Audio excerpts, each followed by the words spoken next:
Personhood, by its very nature, requires finitude. To be a person is to possess specific physical and mental attributes, to be one way and not another. It is most definitely not about being all in all. To be a person also suggests the ability and willingness to relate to other persons on more or less the same plane. And this also requires finitude, or at least the ability and willingness to feign finitude.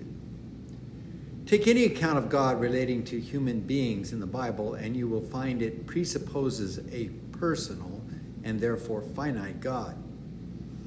One example of this is the story of God testing Abraham by commanding him to sacrifice his only son, Isaac.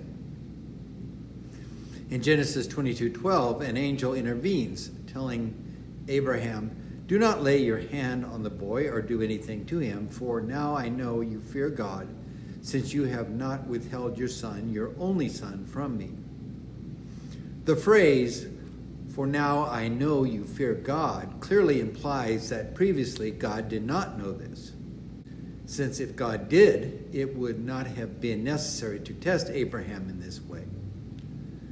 I am not, however, just talking about the Bible here. For example, every time we ask something of God in prayer, we assume a finite God. Since if God were truly omniscient, he would already know the request we were going to make, so we wouldn't need to pray. This is not to suggest we cannot have a relationship with an infinite God. It is just that such a relationship is necessarily one-sided. A useful metaphor here is the relationship between the sun and a wildflower. Without the sun, the flower would quickly die, but it makes no difference whatsoever to the sun whether the flower exists or not. So if the personal and therefore finite God is the God people believe in and pray to, why not abandon the whole notion of an infinite God altogether and be satisfied with a personal and therefore finite God? Most monotheists would gladly ignore the whole idea of an infinite God except for one thing. Many, including myself, consider an infinite God to be the only kind of God worthy of worship. A God who is a person and therefore finite is very similar to how we imagine Superman to be, namely as a man who possesses superhuman powers and abilities. Well, there are many who are perfectly willing to worship such a Superman God. I personally am no more willing to worship such a God than I am to worship Clark Kent. In other words, the only God I and many others deem worthy of worshiping is not a thing, but the source of all things. Not a person, but the source of all personhood.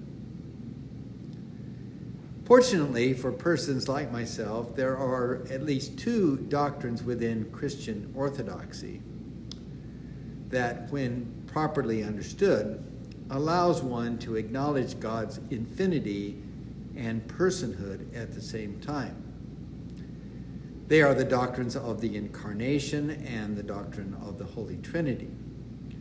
Incarnation is where the infinite becomes finite, the eternal becomes temporal, and the impersonal becomes a person in Jesus of Nazareth. The doctrine of the Holy Trinity is closely related to the Incarnation in that it explains how God incarnate is related to the infinite God. We might naturally assume God the Son is somehow subordinate to God the Father. But according to Christian orthodoxy, the three persons of the Holy Trinity are co-equal and eternal. The Godhead is a term that is often used to refer to that which unifies the three persons of the Holy Trinity, making it one as well as three. The three persons of the Trinity is the Godhead manifesting as three persons in order to relate to us finite human beings.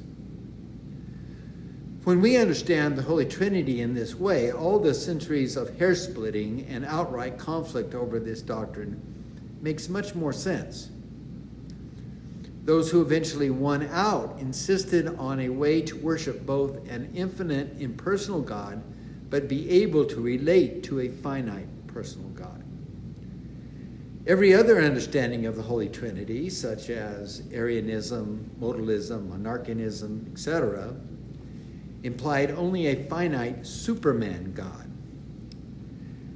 Judaism and Islam have criticized Christianity for regressing back into polytheism by adopting the doctrines of the Holy Trinity as well as the Incarnation. These doctrines, however, allow Christian orthodoxy to acknowledge an infinite God while also allowing them to relate to a God as a finite person. Muslims and Jews, on the other hand, must choose between a finite Superman God and an infinite impersonal God. But where do we find in Christian orthodoxy any explicit acknowledgement of God's infinite and therefore impersonal nature? The short answer is nowhere. Nevertheless, unless we want a Holy Quaddrinity, we would have to assume that which unites the three persons of the Holy Trinity, that is, the Godhead, is not a person, but that from which the three persons of the Trinity arises.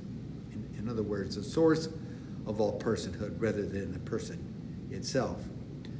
I personally regard the Holy Trinity along with the Incarnation as valid, even profound ways of acknowledging both God's infinity and God's personhood. Nevertheless, both are problematic in at least one respect. When we conceive of God as a specific person or persons, we must choose what kind of person or persons. And it is just natural to choose the kinds of persons who look and act like us, which of course excludes those who do not look and act like us from being like unto God. Moreover, who ultimately gets to choose the kind of person God is? It is, of course, those persons who possess the most power and influence in that particular social milieu. For example, the one thing Judaism, Christianity, and Islam can all agree on is that God has a penis rather than a vagina. There is, however, a way of acknowledging both God's infinity and personhood where including some human traits while excluding others is not a problem. It is by not identifying a particular person or persons as God, but making personhood itself a way in which God manifests God's self. I have run across at least two distinct ways of doing this. The first way is associated with a philosophical movement known as personalism, or more specifically, Boston personalism. Boston personalism arose in the early part of the 20th century as a reaction against atheistic materialism. Its main proponent was a Methodist pastor and theologian, Borden Parker Brown, who taught at the University of Boston.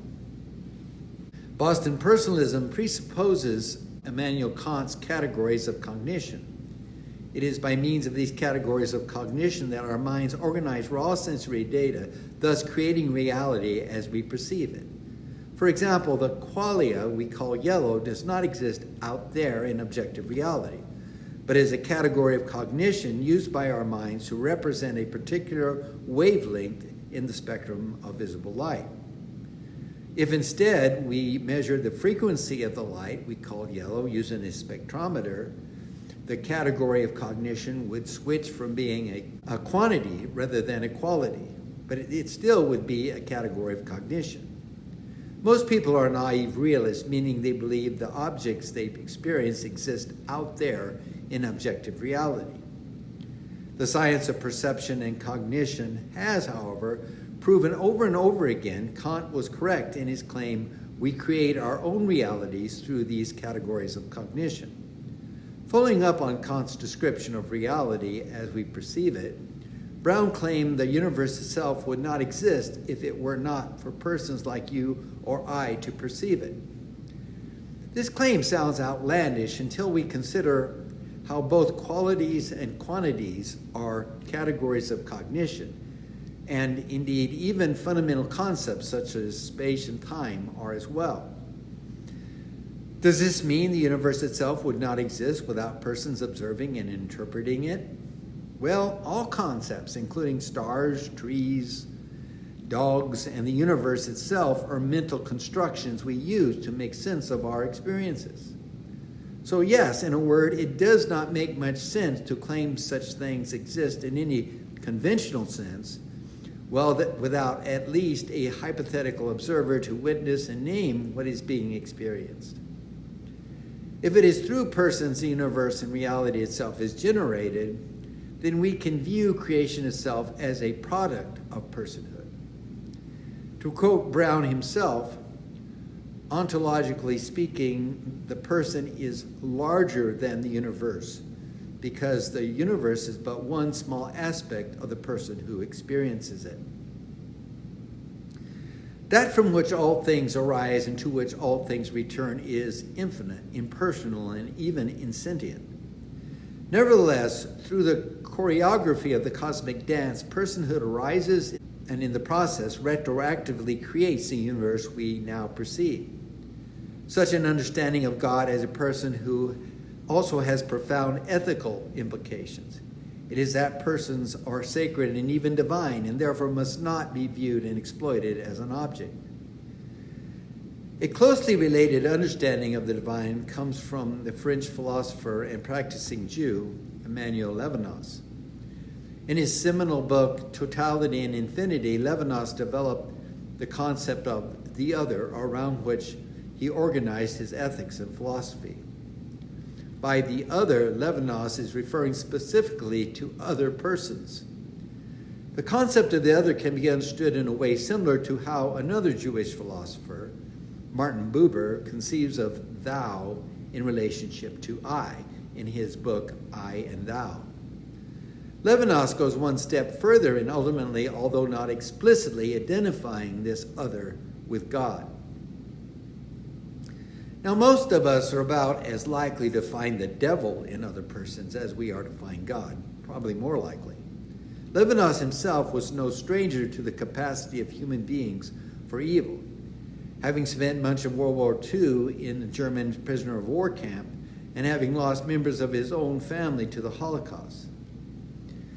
Levinas did not, however, intend for his claim God can be found in the other to be interpreted in a theological or metaphysical sense, but instead in an ethical sense. This is key to understanding Levinas. Levinas was fond of saying his approach to philosophy was not as the love of wisdom, but as the wisdom of love.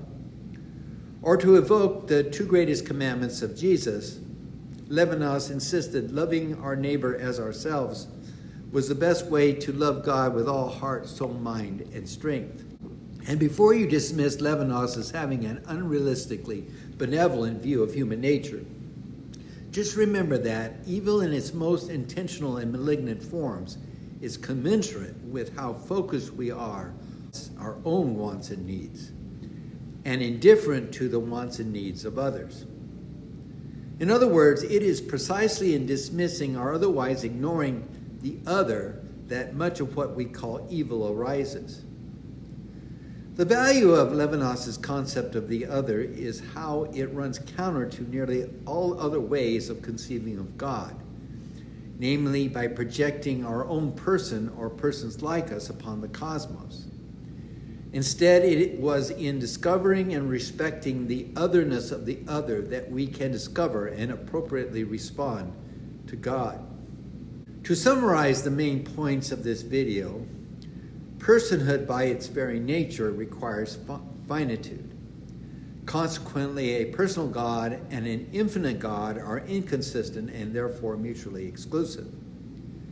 We can, however, reconcile God's personhood and infinity to at least some extent by conceiving of God as choosing to become a finite person in order to have a relationship with us. The problem with this way of understanding God's personhood is it necessarily includes some aspects of personhood, for example, maleness, while excluding other aspects, for example, femaleness. There is, however, another approach to understanding God's personhood that does not suffer from this problem. It is by identifying God with personhood itself, rather than with a particular person or persons. This does not mean, however, that I'll be abandoning the doctrines of the Incarnation and the Holy Trinity anytime soon. I mean, how do you relate to personhood itself?